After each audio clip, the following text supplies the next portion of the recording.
అందరికీ నమస్తే. నేను మీ మాధవరావు, ప్రకృతి వ్యవసాయం. నేను చెప్పే కదా, ఇది వచ్చేసి మొత్తం చౌడు భూమి. యుద్ధ ప్రాతిపదికన ఎకరానికి వచ్చేసి 20 కిలోలండి. ఇది 20 కిలోలు పిఎండిఎస్ ఈరోజు మనం చల్లడం జరుగుతుంది.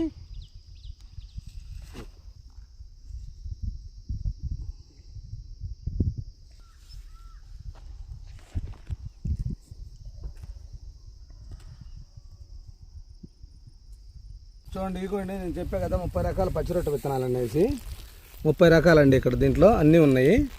ఇదంతా మీకు మళ్ళీ వచ్చిన తర్వాత ఒక ఫుల్ వీడియో చేసి పెడతానండి.